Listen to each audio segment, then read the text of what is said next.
বিসমিল্লাহির রহমানির রহিম। ইমাম আবু হানিফা রহমতুল্লাহ আলাইহি থেকে শুরু করি, কারণ জামানার দিক থেকে তিনি নোমান বিন সাবিত রহমতুল্লাহ আলাইহি, তার অনেকগুলি কথা রয়েছে এই মর্মে সুন্নতের অনুসরণ সম্পর্কে। তাতে আপনি নীতিমালা নির্ধারণ করতে পারবেন। সবগুলির উদ্দেশ্য হচ্ছে ওজুবুল আখযে বিল হাদিস, হাদিস পেলে আর কিছু দেখা দেখি নেই, রসুলের হাদিস পেলে আর কিছু দেখা দেখি নেই। প্রথম বক্তব্যটি শোনেন, বলছেন ইমাম আবু হানিফা রাহমাতুল্লাহ, ইজা সাহহাল হাদিস ফাহুয়া মাযহাবি। খুব প্রসিদ্ধ কথা, ইজা সাহহাল হাদিস, যখন সহিহ হাদিস হয়ে যাবে, পেয়ে যাবে, আমি যা ফতোয়া দিলাম, কিন্তু সহিহ হাদিস যখন পেয়ে যাবে, ফাহুয়া মাযহাবি, ওইটাই হচ্ছে আমার চলার পথ, মযহাব। তো হানাফি মযহাব কোনটা? তাহলে সহিহ হাদিসটা হচ্ছে হানাফি মযহাব।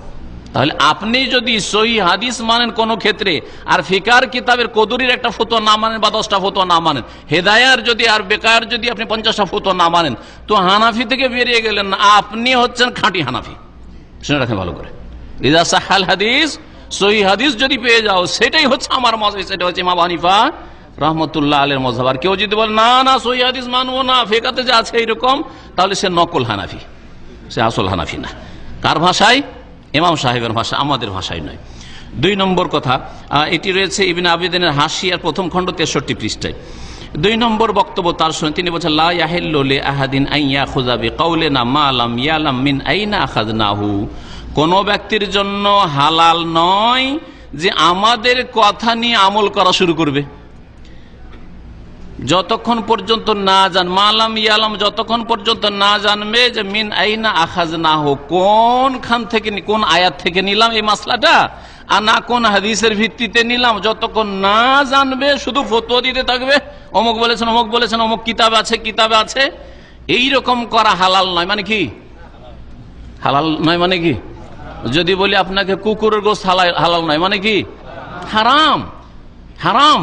তার মানে কেউ যদি দলিল না জানে কোরআনের, আয়াতের, হাদিসের, যে কোন দলিলের ভিত্তিতে, কোন আয়াত হাদিসের ভিত্তিতে ইমাম আবু হানিফা রাহমাতুল্লাহ আলাইহি বা তার মযহাবের ফিকার কিতাবে যে কথাটি আছে এটি, তাহলে তার জন্য ফতোয়া দেওয়া আর তার উপর আমল করা ঠিক নয়। ইবনে আবিদিনের হাসিয়া বাহরুর রায়েক একটি কিতাব রয়েছে প্রসিদ্ধ হানাফি মযহাবে, তার হাসিয়ার 6ষ্ঠ খণ্ড 293 পৃষ্ঠা। 3 নম্বর বক্তব্য শুন, হারামুন আলা মান লাম ইয়ারিফ দালিলি আন ইফতিয়া বিকালামি। বলছেন যে হারাম ওই সব লোকদের উপর ফতোয়া দেওয়া যারা আমার দলিলটা জানলো না, যে আমার কথার আন ইফতিয়া বিকাল, আমার কথার ভিত্তিতে কালা আবু হানিফা বলে ফতোয়া দিয়ে দিল। আজকাল ফতোয়া দেওয়ার দেশীয় তরিকাটা কি?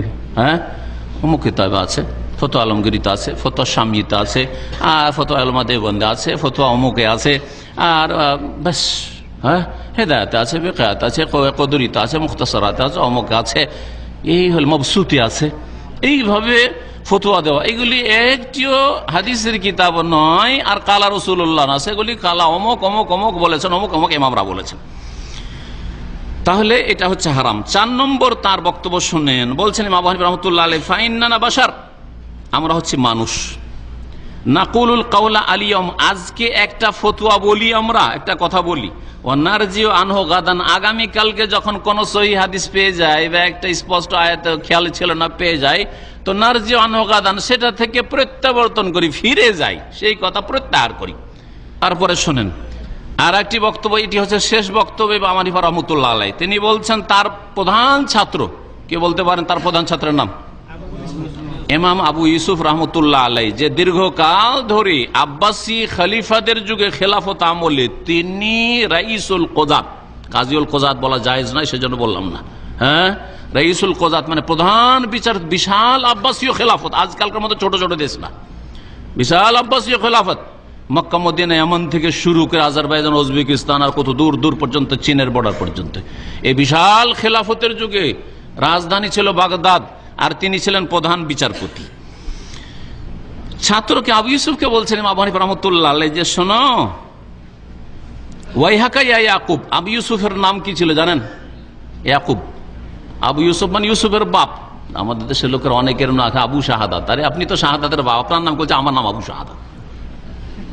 আর আবু বকরের নাম আব্দুল্লাহ ছিল, তা আপনার কোনো নাম নেই, তা আপনি তো মুখের বাপ হইলেন, তা আপনার ছেলেও এটা, আপনি কি? তো ইয়াকুবকে বলছেন, মানে আবু ইউসুফকে, ওয়াইহা কা ইয়া ইয়াকুব, তোমার সর্বনাশ হবে ইয়াকুব।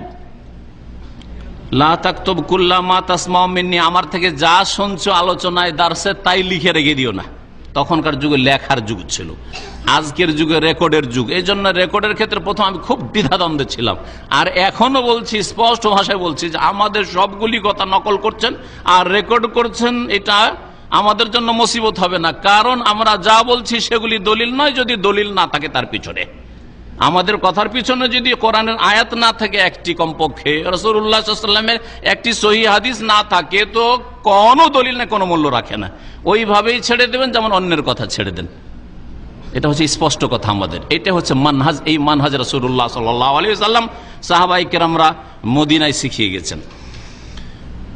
বলছেন যে লা তাকতুব কুল্লা মা তাসমাউ মিন্নি ফাইন্নী কাদ আরা রায়াল ইয়ম, কারণ আমি আজকে একটা রায়, একটা মত পেশ করি যে এটাই ঠিক হবে হয়তো, ও আত্রকুহু গাদান, আগামীকালকে আমি আবার ছেড়ে দিই। ওইটা কেন ছেড়ে দিন? খেয়াল খুশি, মজা লাগলো সেই জন্য? হ্যাঁ, নতুন জিনিস করলো, যেদিন লেজি একটা নতুন ফতোয়ারে ভালো লাগছে সেজন্য ওইটা নিয়ে নেই, এই জন্য না। দলিলের ভিতরে পরের দিন একটা হয়তো হাদিস পেয়েছেন, পরের দিন একটা কথা মশলা মনে এসছে যে না এটার দলিল এই আয়াতটা হইতে পারে, অথবা এই হাদিসটা হইতে পারে, অথবা হাদিস পৌঁছেছে তার কাছে। বলছেন ও আত্রকুহু বাদা গাদিন, ও আরা রায় গাদান ও আত্রকুহু বাদা গাদ, আগামীকালকে যেটা হয়তো পেশ করলাম তারপরের দিন সেটা ছেড়ে দিয়ে হয়তো। সুতরাং আমাদের সবগুলি কথা তোমরা রেকর্ড করে রাখিও না। এই কথাটি আল্লামা ইবনে আব্দুল বার রাহমাতুল্লাহ আলাইহির ইন্তেকা নামক কিতাবের, আল ইন্তেকা ফি ফাযাইলিস সালাসাতিল আইম্মা আল ফুকাহা, সেই কিতাবে রয়েছে। এছাড়াও যে কিতাবগুলির নাম শুরুতে বলেছি সেই কিতাবগুলিতে আশা করি পাবেন। 5 নম্বর একটি উক্তি গুরুত্বপূর্ণ থেকে গেছে। ইমাম আবু হানিফা রাহমাতুল্লাহ আলাইহিকে একবার জিজ্ঞেস করা হয়, হুজ্জাতুল বালেগা সাহলিউল্লাহ দেহলভির সেই কিতাবে এই কথাটি রয়েছে। একদিন তার ছাত্র জিজ্ঞাসা করেন, ইজা কুলতা কাউলান, আপনি যদি এমন কথা বলেন ইউখালিফু কিতাবাল্লাহ, যদি কোরআনে কারীমের খেলাফ হয় তো কি করব? কোরআনে কারীমের উল্টা, আয়াতের উল্টো দেখছি, আর আপনি এত বড় ইমাম আবু হানিফা, ইমাম আজম, তাহলে কি করব? বলছে উতরুকু কওলি লিকাউলিল্লাহ, আল্লাহর কথার সামনে আমার কথাকে ছুড়ে ফেলে দিও। অন্য হাদিসের অন্য তার বক্তব্য রয়েছে যে সেটাকে দেওয়ালে ছুড়ে মারিও, আরজাল হায়াত, দেওয়ালে ছুড়ে মারিও। আবার জিজ্ঞাসা করলো ছাত্ররা যে এজা কুলতা কাওলান ওয়া কাউলুকা ইউখালিফু হাদিস রাসূলিল্লাহ সাল্লাল্লাহু আলাইহি ওয়াসাল্লাম, আপনার কথা যদি রাসূলুল্লাহ সাল্লাল্লাহু আলাইহি ওয়াসাল্লাম হাদিসের খেলাফ হয়, সহিহ বুখারীর হাদিসের খেলাফ, হ্যাঁ সহিহ মুসলিমের হাদিসের খেলাফ, যদি এরকম হয় কি করব? উতরুকু কওলি লিকাউলি রাসূলিল্লাহ সাল্লাল্লাহু আলাইহি ওয়াসাল্লাম। 3 নম্বর জিজ্ঞেস করা হলো, ইজা কুলতা কাওলান ওয়া কাউলুকা ইউখালিফু কাওলাস সাহাবা, আপনার কথা যদি সাহাবী আবু বকর, ওমর, ওসমান, আলী আর এইসব সাহাবায়ে কেরামদের খেলাফ, যারা রাসূলুল্লাহ সাল্লাল্লাহু আলাইহি ওয়াসাল্লামকে সরাসরি শিখেছেন, তাদের খেলাফ হয়, বলেন উতরুকু কওলি লিকাউলিস সাহাবা, সাহাবায়ে কেরামদের কথার সামনে আমার কথাকে ছেড়ে দিও, ছুড়ে ফেলে দিও। তারপরে জিজ্ঞেস করলে 4 নম্বরে জিজ্ঞেস করে, ইজা কুলতা কাওলান ওয়া কাওলাত তাবিঈন ইউখালিফ, আপনি যদি একটা কথা বলেন আর তাবেঈনদের কথা, সাইয়্যিদ ইবনে মুসাইয়্যিব, ইবনে সিরিন, হাসান বাসরি, এইরকম যারা তাবেঈন সাহাবীদেরকে দেখেছেন, এদের কথার যদি বিপরীত হয় তাহলে কি করব? বলছে হুম রিজাল ওয়া নাহনু রিজাল, সেই ক্ষেত্রে আমরাও মানুষ ওরাও মানুষ, জরুরি না যে ওদেরটাই ঠিক হবে। তাবেঈনদের ক্ষেত্রে আমারটাও ঠিক হতে পারে, ওদেরটাও ঠিক হতে পারে, আবার ওদেরটাও ঠিক হতে পারে, আমারটাও ভুল হইতে পারে, হয়তো এরকম হইতে পারে। হুম রিজাল ওয়া নাহনু রিজাল, এটা হচ্ছে আদর্শ। এই আদর্শ শিখেছেন রাসূলুল্লাহ সাল্লাল্লাহু আলাইহি সাল্লাম থেকে ইমাম আবু হানিফা রাহমাতুল্লাহি আলাইহি। সহিহ বুখারীর হাদিস শুরুতে যে পড়েছি তা দিয়ে আমার আলোচনা সমাপ্ত করেছি। প্রিয় নবী মুহাম্মদ রাসূলুল্লাহ সাল্লাল্লাহু আলাইহি সাল্লাম বলেছেন, কুল্লু উম্মতি ইয়াদখুলুনাল জান্নাহ, আমার উম্মতের সকলে জান্নাতে যাবে, আমার উম্মতের সকলে জান্নাতে যাবে, ইল্লা মান আবা, তবে যে জান্নাতে যেতে অস্বীকার করবে। সাহাবীরা আশ্চর্য হয়ে গেলেন, আরে আবা আবার কি হবে? অস্বীকার, আমি জান্নাতে যাব না, জান্নাতে আমি যাব না, আমি জান্নাত চাই না। কে বলবে? মুরতাদ বলতে পারে, নাস্তিক বলতে পারে, হ্যাঁ বিধর্মী বলতে পারে, পরকালে অবিশ্বাসী বলতে পারে, কিন্তু একজন মুসলিম সে কি করে বলবে যে আবা অস্বীকার, আমি যাব না? কুল্লু উম্মতি ইয়াদখুলুনাল জান্নাহ, আমার উম্মতের সকলে জান্নাতে যাবে, ইল্লা মান আবা, তবে যে অস্বীকার করবে।